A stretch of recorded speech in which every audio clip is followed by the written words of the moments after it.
One of the biggest issues with dispersed or off-grid camping is power management. We have our cell phones, our tablets, watches, drones, cameras, and all these things require power. The best solution I found to power all my small electronics when I'm out camping is one of these. A portable power station. Bluetti reached out to me and sent me the EB3A, 600 watt, 260 watt hour portable power station to test out. I agreed because I've been using the Bluetti EB3A power station for over a year, so I felt confident that this is a product that I could recommend. If you want to learn more about the EB3A after watching this video, there's a link in the description directly to Bluetti, along with this discount code if you decide to make a purchase. I spent the last few weeks testing out the EB3A, and in this video I'm going to share my experience. The EB3A is packed full of features for an unbelievable price. Trust me, you're going to want to hear all about it. In addition to the power station, you also get an AC charging cable and a solar charging cable. You can purchase a car charging cable directly from Bluetti. That's something I definitely suggest doing. It's nice being able to charge up the unit when you're driving on the trail exploring or driving to your next campsite. Now let's talk about the specs and features. This is a 600 watt unit with a 1200 watt surge. 600 watts is the amount of continuous power the unit can provide. There are 9 outlets and you can charge multiple devices at the same time. In fact, you can use all 9 outlets as long as the total output doesn't exceed 600 watts. If you want to know if you can run your device or appliance using the EB3A, you want to check your wattage. And the wattage is going to be posted somewhere on the appliance or on the charging cord. And it's going to give you the max power draw that appliance gives. So as long as it's not too high, you'll be able to run it using this power station. For example, the MacBook wattage is posted on the power adapter. It uses 96 watts, which means there's 504 watts available to charge or run another device. Now, what about appliances? This blender is 700 watts, 100 watts over the 600 watt output. This unit has a surge output of 1200 watts.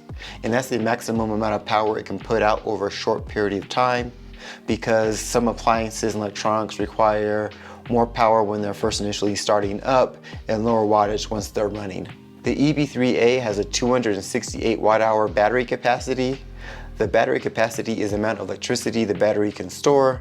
So the higher the battery capacity, the more devices it can charge, the longer it can run them. Battery capacity is indicated in watt hours. So if you know the wattage of the device you want to run and the battery capacity of your power station, there's a calculation you can do to get a rough idea about total runtime. The rough calculation to estimate runtime is the battery capacity of the power station times 90% times 90% divided by the wattage of the device you want to run. My MacBook requires 96 watts and the EB3A has a 260 watt battery capacity, so it's 268 times 90% times 90% divided by the 96 watts, and that gives me an estimated runtime of 2.26 hours. 268 watt hours is good for charging and running small electronics.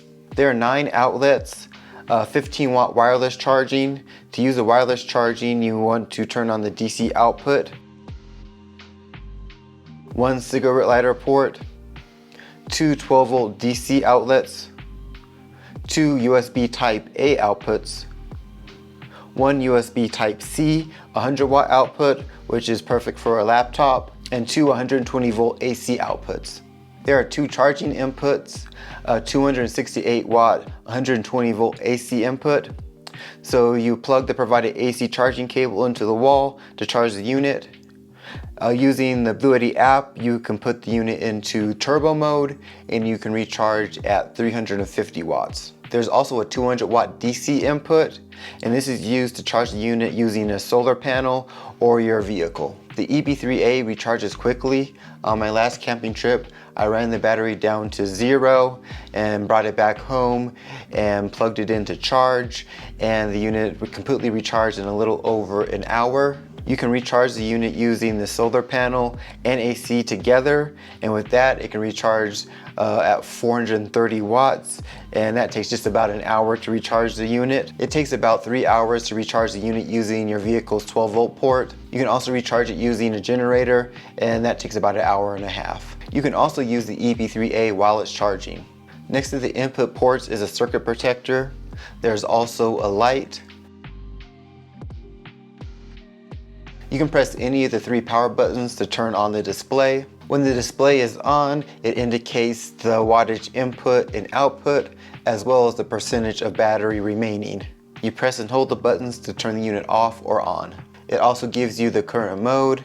In eco mode, the unit will automatically turn off after 4 hours to save power. If you press and hold the AC and DC power buttons, it enters into the settings mode, and you can turn the eco mode on or off. In settings mode, you can also change the AC frequency. If you're in the US, you want to leave it at 60 Hertz. There's also a power lift mode. In power lift mode, you can increase the voltage and current to run higher power devices like a space heater. You have to use the Bluetti app to engage this mode. I'm going to go over the app a little bit later in this video. There's also a UPS bypass mode.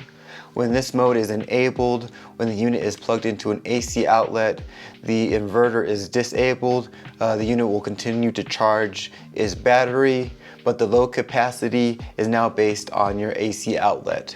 You can control and monitor the unit using the Bluetti app. You can download that from whichever app store you use. Once you have the app downloaded, you can turn on or off the AC and DC outputs. You can turn the unit on or off. You can read the current battery capacity. You can change the charging mode from standard to silent to turbo. You can turn on the power lift mode that I just talked about. You can turn on or off the LED light, and check that you have the most current firmware. Batteries have a limited life, and their capacity slowly decreases with every discharge and recharge. The EB3A can be discharged and recharged 2,500 times before it gets to 80% capacity. And at 80% capacity, a battery is pretty close to dead. So you can get a lot of cycles out of this unit. I tested the unit out at home and on a recent camping trip. When I use a power station, I use it to charge all my small electronics, my watch, my phone, the cameras, camera battery, drone battery, because I'm out shooting the videos of the trail or on the camping trip all during the day. Then I use every port possible to recharge, all the batteries and the cameras, and I let that happen overnight. So that way everything is charged and ready to go for the next day, and I can get out there and record again. So when I was doing my test, I did the same thing, loaded the unit up with all the different devices and batteries to see how it did. I got up and everything was fully charged, and there was 40% capacity left in the battery. When I was out camping, I did something similar. I loaded it up the first night, and there was about 50 to 40% capacity left. The next night, loaded it up again. I completely drained the battery unit, but everything was charged, so I was able to get 2 nights out of it. If you're going to be staying out more than a few nights, I would definitely recommend at least the 12-volt charger for your vehicle. Even better would be the solar panel. I haven't tried the solar panel, but I would like to. I think that's probably the best solution. The EB3A is only around 10 pounds and has a fold-away handle, which makes it super easy to store and to transport. Now for the best thing about the EB3A, and that is the price. At the time of me recording this video, it is $209, and for that you get 9 outlets, fast charging, and 2,500 cycles. That just is a great value. To see my video comparing the Bluetti EB3A to the Jackery 500 Explorer, check out this video.